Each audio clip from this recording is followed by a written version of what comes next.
morning, you guys. That was just beautiful. Thank you so much. My name is Gretchen van Eeghen. I know have many friends and friendly faces here, and I feel honored to be able to share my testimony today. A month or so ago, when Heather and Denise asked me to share, my first response was yes, absolutely, of course. And then after I got off the phone, I panicked a little. I'm like, oh my gosh, like I'm sharing my testimony.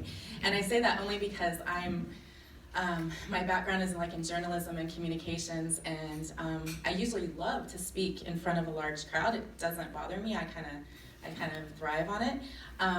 But I've never shared my testimony to a crowd this large. I've shared with individuals or really small groups, and so I ask for grace this morning too as I share this, please. So anyway, I've been going to Calvary. My husband and I have been going to Calvary, Monterey since January 2013. Oh my goodness, I can't cry yet. And anyway, it's just been such a big blessing. We've been here for 5.5 years now. And this church family is just absolutely wonderful, and we're just so thankful for it. But I'll just give you a little bit of background and then share, again, my testimony and how what God has done in my life and through me and through my husband and our stories. So I grew up in Oklahoma. I'm an Oklahoma girl. Most of my family is still in Oklahoma, in Texas and Missouri. And from a very early age, from as far back as I can remember, I knew Jesus. My parents were believers. I remember my first memory was going to this little country church and standing up in a pew when I was 3 or 4 years old with a hymnal turned upside down, singing Amazing Grace at the top of my lungs. So I always knew of Jesus. We always prayed and all of that. But when I was 9 years old, my parents divorced. And not long after that, my mom married a man who was my stepfather for about 10 years, and he wasn't a nice man. And so we went from a really stable, great environment to not. It was just it was just not nice. It was he was just abusive and not nice to my mom, not nice to my brother and I, and so that was a hard way to grow up. And I know there's probably many of you out there today who have went through that too, or are going through abuse. And I know for us, and probably for many of you, you don't talk about it, you hide it. So it was funny, to the outside world, we looked like the perfect little family. My brother was the star of the football and the basketball team in this little town we grew up in. I was, I played sports, and I was the cheerleader and the homecoming queen and the whole 9 yards. And so it was just a really weird place to be. And we weren't going to church at that time. And I remember I came to know the Lord, gave my life to the Lord when I was 17 years old. And I don't even remember the circumstances, but I do remember that it was a really difficult time at home. And I remember just feeling really just desperate and just not sure, and I felt like there was no one that I could turn to. And I remember that particular night, after football games if you've ever are from a small town, it's like Friday Night Lights where I grew up, and football is like another religion, it's everything. And so after the football game, they always had what they called fifth quarter, and it was really great. The youth ministries in the local churches would put it on, and there would be food and fellowship, and then somebody would usually have a testimony or do a Devo time. And anyway, that particular night, a man named Sean Ray was speaking, and him and his wife were in their mid to late 20s, so I thought they were old, of course, back then, but they were just absolutely wonderful. And he had been diagnosed with leukemia, I think a year or two before that, but he was just so passionate and so on fire for the Lord. And I don't even remember exactly what he said, but it just spoke to my heart, and it was exactly, God put me in the exact place I needed to be. And that night, when he actually asked if anybody wanted to ask Jesus into their heart, I literally ran up there. I didn't care what a fool I looked like or anything, and just literally fell on my knees and gave my life to the Lord. And so, and it was funny because I had always known Jesus, like I said, but I had never really heard anyone or say, at the end of a sermon, to ask them into your heart and to ask Jesus into your heart. And I'm sure they had, but I just hadn't received that yet. And so it was just a really powerful moment.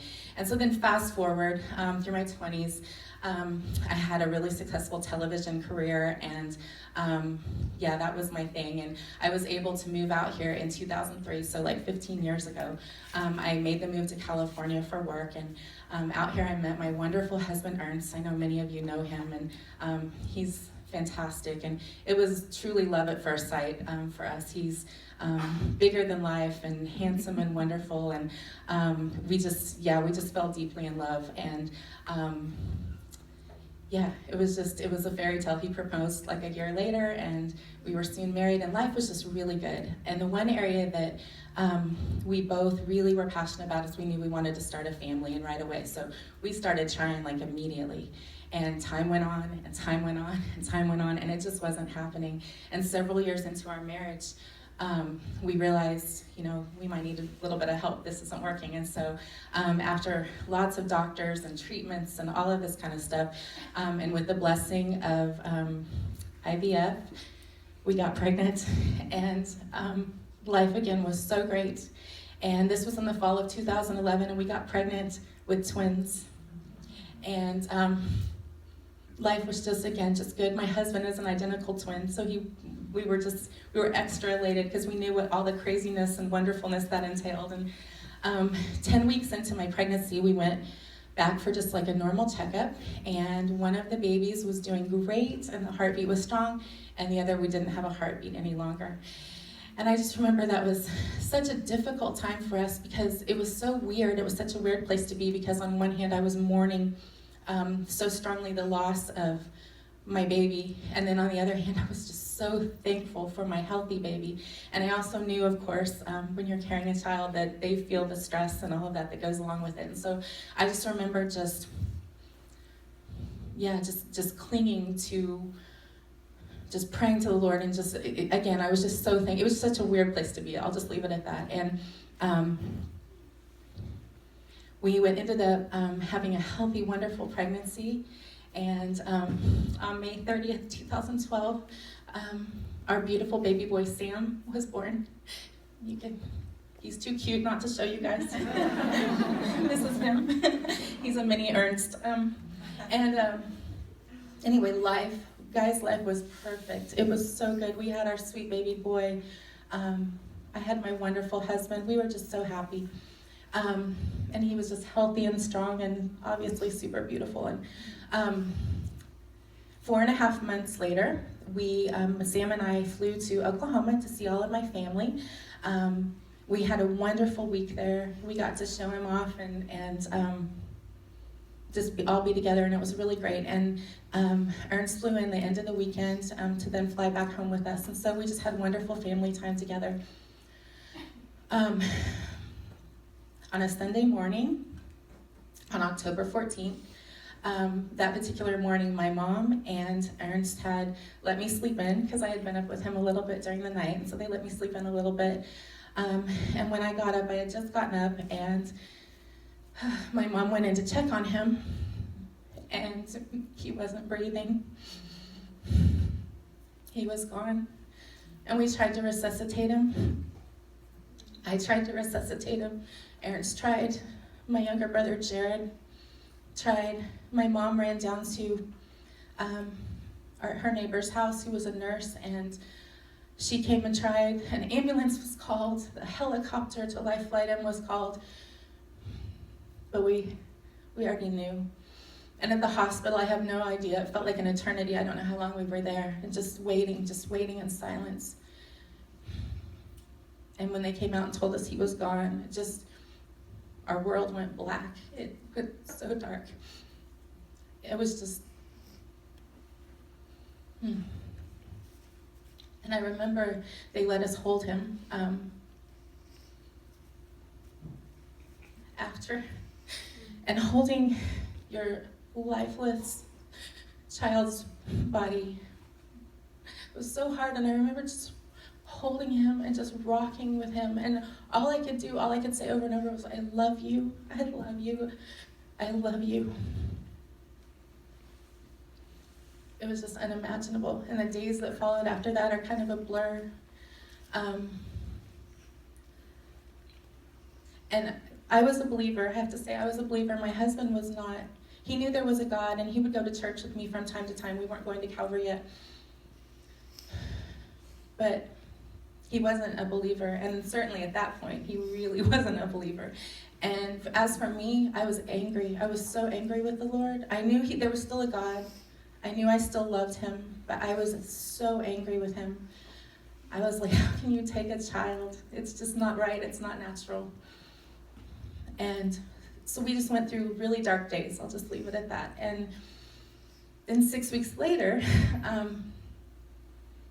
it's crazy. 6 weeks later, I get a call, and anyway, I learned that my husband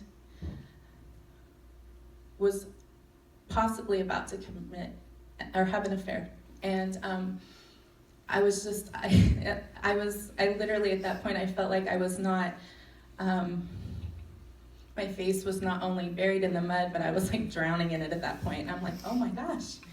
First, you take my child, and now possibly my husband. It was unimaginable to me. I couldn't comprehend it. And long story short, he didn't. The minute that he heard my voice when I called him, he raced home to me, thankfully, praise God. And we realized he was in a really dark place. We were both in a really dark place. And when you're in that place and you don't have the Lord in your life, you're looking for any outlet, anything to ease the pain, to take your mind off of what's happening and your hurt and just everything that's going on. And so at that point, my husband will tell you, there was a lot of not easy conversation in our home for a while. And but we pulled through it, and we pulled through it for a number of with a number of things in mind. It was through really good therapy and counsel, also through prayer, even though he wasn't a believer yet. And it took time. We had to get over a lot of hurdles in that regard. And my mom always says, I love this, my mom always says that the Lord fought extra hard for Ernst because he knew all the wonderful things that my husband would end up doing for his kingdom. And it is so true, because right after that, it was my husband, not me, the believer, who said, Gretchen, we need to do something, we need to go to church. And I said no. I was still just so angry. I was so mad. I was like, I don't want to go. And my husband, if y'all know my husband, he's very persuasive in a good way. And so I said, fine. I was mad. I said, fine, I'll go, but I'm not going to sing, and I'm not going to smile, and I'm not going to talk to people. And I meant it, and I didn't. I was awful that day. I was like stone cold. And so we went, and anyway, at the end of the sermon that day, Pastor Jeff asked if anyone wanted to accept Christ into their life.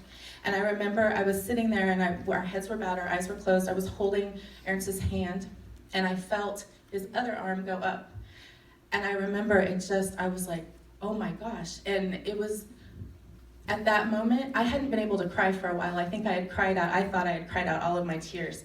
And at that moment, like the floodgates just opened, and I knew, you guys, that softened my heart like nothing else. And I knew at that moment, I'm like, now we have a chance.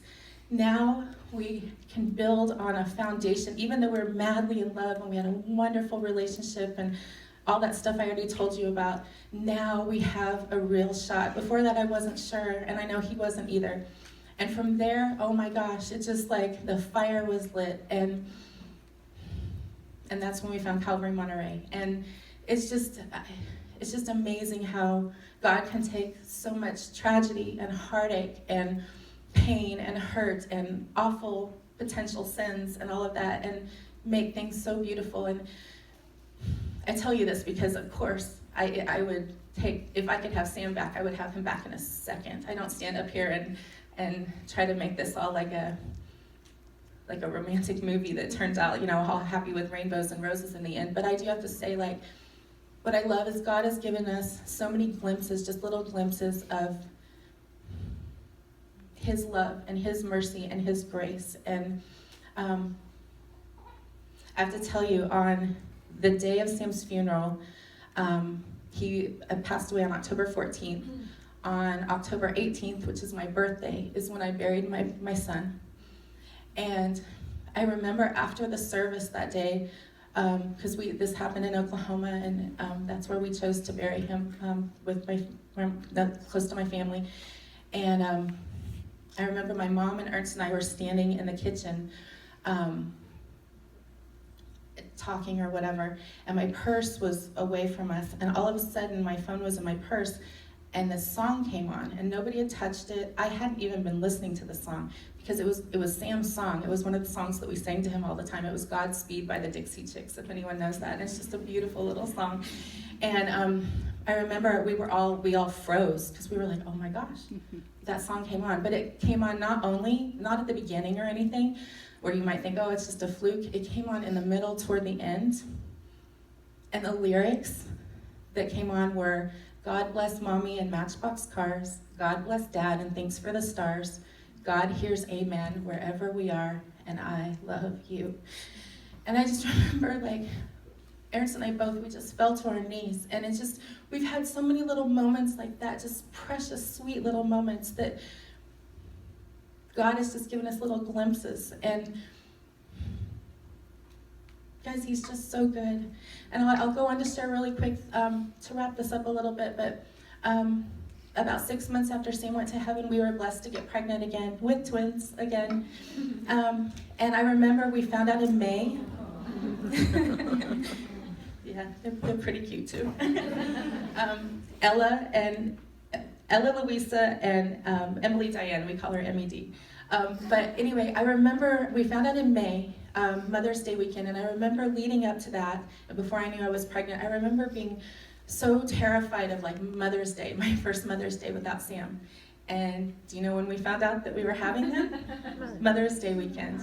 So again, it's just like those little glimpses how God is so good, and he just loves us so much and gives us so much grace.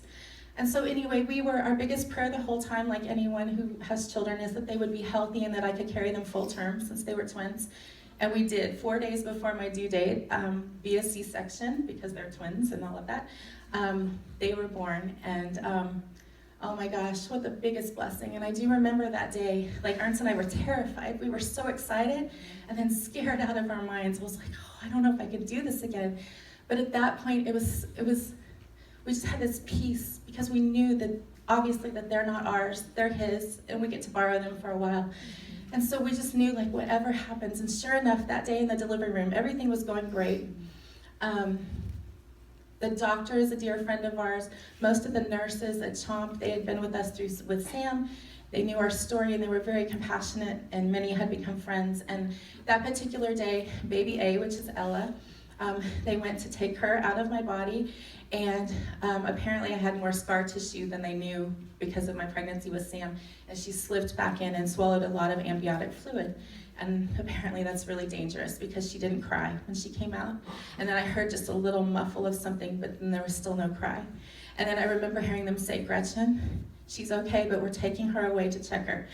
And my world went black for a minute again, you guys. It went black again, and I'm like, oh my gosh. And I just remember all I could say was, Jesus. I couldn't even pray. I was just like, I can't. And then I remember thinking, I have to compartmentalize, because I have another sweet little one coming right now, and I don't want to lose that moment. Because as we all know, when we lose something or someone, it makes other times much more precious. And so anyway, so Emmy was born, and super healthy, beautiful. We got to hold her.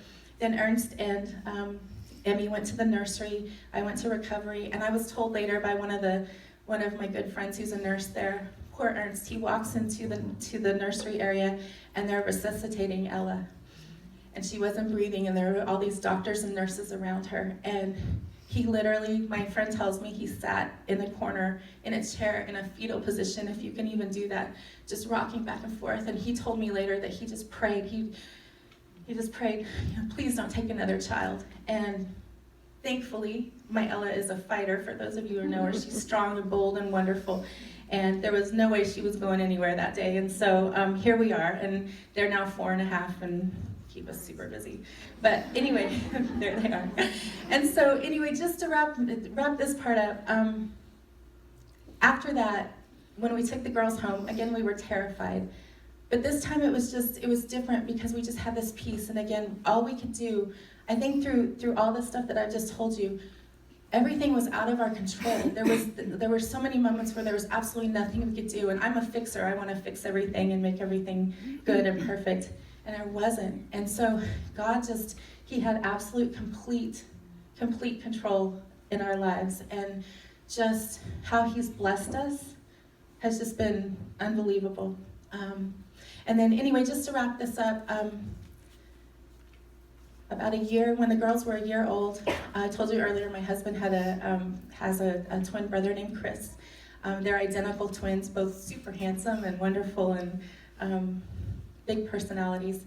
And I just share this part of the story with you real quick because I've got to give him a little bit. I don't have a picture of him, but y'all know what Ernst looks like. So it's basically the same thing. Anyway, when the girls were about a year old, Ernst gets a call one morning from his father that Chris had taken his life. And that year, it's still difficult, but that next year was incredibly hard. We had no idea. This guy, Chris, was like larger than life, and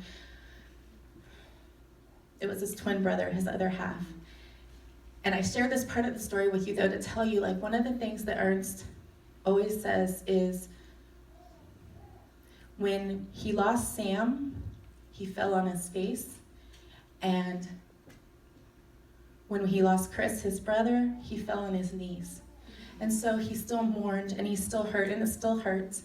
But now it's so different going through a tragedy like that when you have Christ in your life. And so we're just so thankful for that. And then in just wrapping up, I just want to make sure I stay on track and wrap it up for you guys.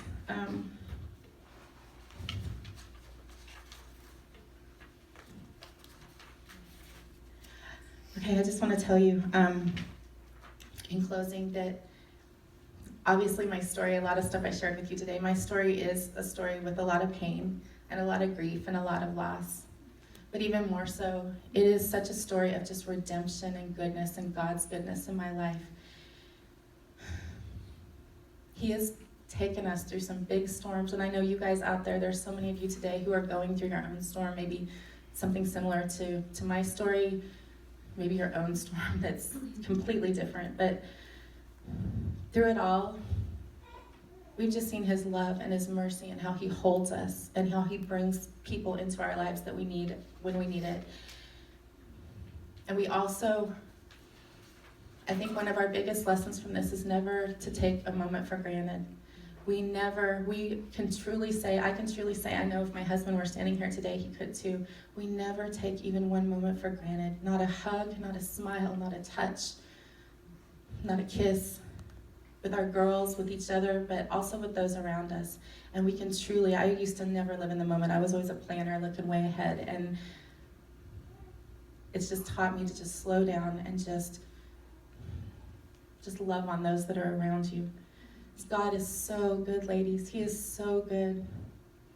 He is bent and he's shaped it and he's molded me and he's still doing it. And just to have complete dependence on him, and I do. And every time I start to get off track and do my own thing, he just reels me back in. And I'm forever changed by that. So I'll just close with I have literally felt the presence of his arms wrapped around me so many times. And through my tragedies, I've just heard him say over and over, I've got you, Gretchen, I've got you. So I pray that my story will give you hope, and that no matter what you're going through, no matter what, just know that he has you, always, no matter what, because he's so good. Thank you.